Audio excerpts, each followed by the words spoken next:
और व्यक्ति का जो व्यवहार होता है ना, प्रेम होता है ना, व्यवहारिकता होती है ना, वो फाइल को पूर्ण कर देता है। कभी कभी व्यवहार और ज्ञान, ये व्यवहार और ज्ञान में से कभी कभी ज्ञान हो सकता है कि समस्या की घड़ी में काम ना आए।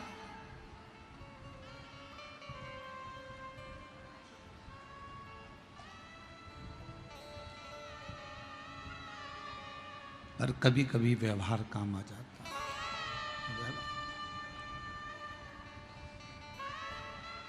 तुम क्यों रो रहे हो?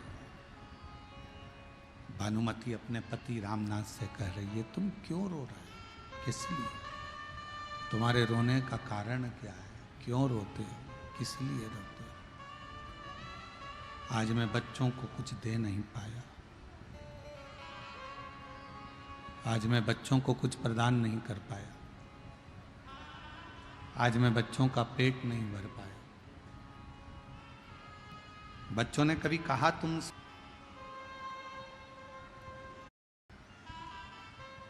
घर का सबसे बड़ा संस्कार यही है, एक बेटी जब उसकी शादी हो रही हो, अपने पापा का चेहरा देखकर, अपने पिता का चेहरा देखकर बेटी अपने पापा के पास जाकर कह दे, बाबुल, ए बाबू, बाबूजी, पिताजी। बेटी की विदाई में सबसे ज्यादा मार होती है।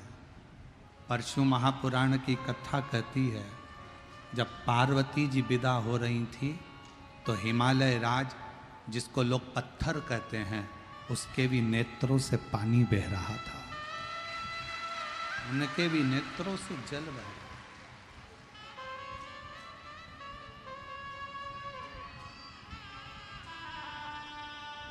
बेटा माँ को प्रिय होता है और बेटी पापा को, उसके पिताजी को प्रिय होती है, उसके बाबुल को प्रिय होती है,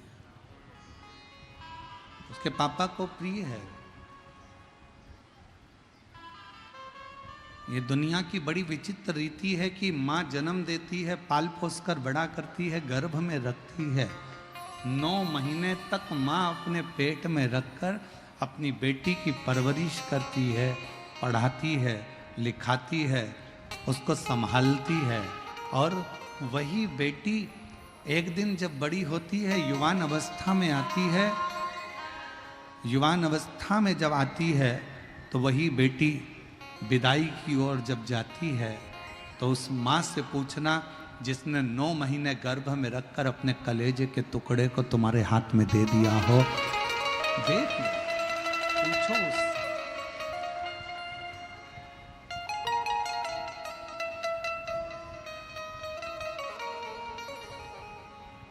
और कैसो अमीर साहूकारो म्हारा बाबुल, कितना भी धन हो, कितना भी वैभव हो, कितनी भी सत्ता हो, कितना भी धन भरा पड़ा हो, फिर भी एक क्षण ऐसा आता है कि बेटी को विदाई करते समय बाप को लगता है कि मेरी सारी दुनिया, मेरा सारा दौलत, मेरा सारा धन कहीं चले गया, कहीं चले गया। क्यों रो रहा है? किस लिए? और मेरी बेटियों,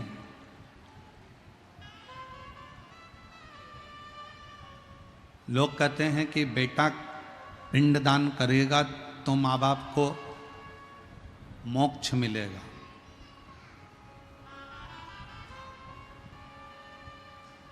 पुराण कहती है कि बेटा पिंडदान करेगा, तर्पण करेगा तो माँ बाप को मोक्ष मिलेगा। परशु महापुराण की कथा कहती है, बेटा एक कुल को तारता है, बेटी 2 कुल को तारती है। सारी पुराणे कहती है कि बेटा पिंडदान करेगा, तर्पण करेगा, तिलांजलि करेगा, तब माँ बाप को मोक्ष मिलेगा। शिव महापुराण की कथा कहती है, माँ बाप का सबसे बड़ा मोक्ष कब होता है जब वो अपनी बेटी का कन्यादान अपने हाथों से करते हैं।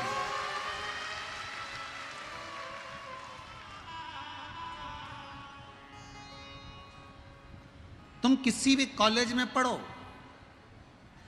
तुम कितनी अच्छे स्कूल में पढ़ो, तुम्हारी दोस्ती चाहे किसी से भी हो, हमें दिक्कत नहीं है, पर बेटियों से निवेदन है, कितना भी अच्छा कॉलेज मिल जाए, कितनी भी अच्छे दोस्त मिल जाए, कितनी भी अच्छी तुम्हारी नौकरी लग जाए, पर एक बात याद रखना कि अपने माँ बाप को कन्यादान का मौका जरूर देना। किसी एरे गेरे नत्थु केरे के साथ मत चलो।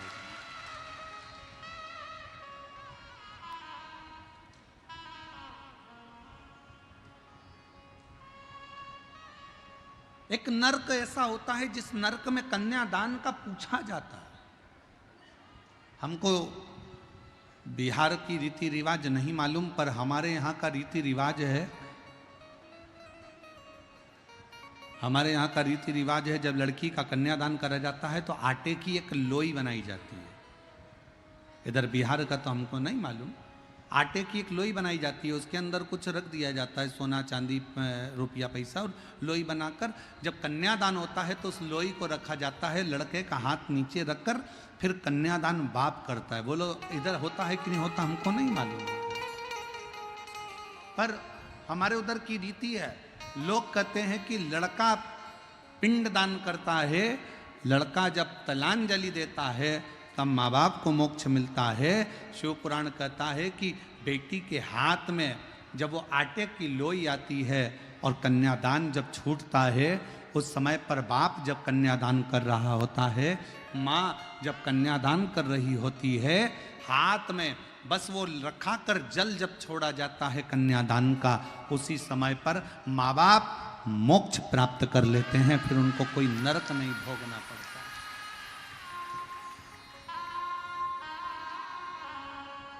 फिर उनको कोई नरक नहीं भोगना पड़ता।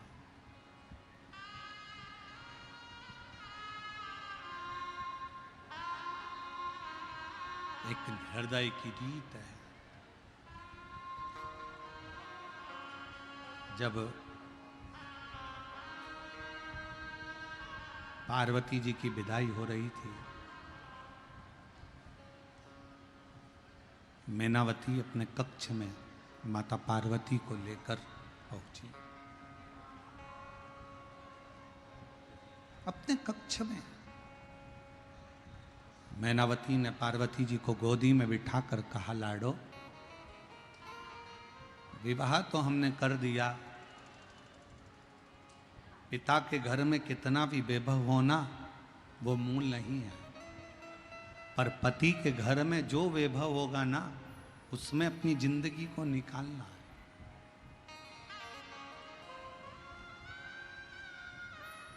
एक अच्छे बेटे की परीक्षा कब होती है? जब उसकी पत्नी आ जाती है, शादी हो जाती है, तब बेटे की सही परीक्षा होती है। बेटी की सही परीक्षा कब होती है? जब वो युवान हो जाती है, जवानी अवस्था में आ जाती है, और उस समय पर बेटी की परीक्षा होती है कि ये माँ बाप के अनुसार चल रही है या किसी अन्य लड़के के चक्कर में अपने माँ बाप को ठोकर मारकर जा रही है। बेटे की परीक्षा होती है जब उसकी शादी होती है, बहू आ जाती है। बेटी की परीक्षा होती है जब वो जवान होती है, युवान अवस्था में आती है। एक पति की परीक्षा जब होती है, जब पत्नी बीमार पड़ती है और पति उसकी सेवा में लगता है। और पत्नी की परीक्षा तब होती है जब पति के पास कुछ नहीं रहता और वो कदम से कदम मिलाकर अपने पति को धीरज बंधा देती है, तब पत्नी की परीक्षा होती है।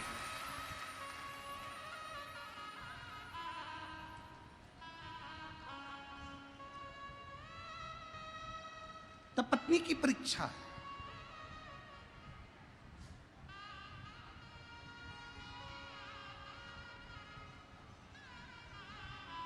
पार्वती जी ने माता को कहा, माँ आप चिंता ना करें, मेरे माँ बाप के जो संस्कार हैं वो मेरे सम्मुख में रहेंगे।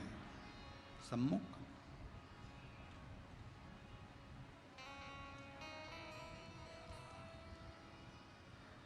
एक पिता के जीवन में कितना दुख होता है।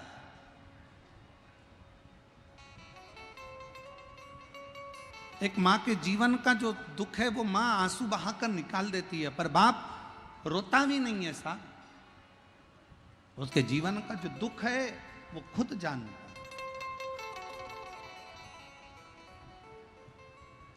वो एक लाइन आती है ना कि वो मैया पे क्या बीत रही, कितना दुख एक मां के जीवन में होता है। धन की प्रीति नहीं,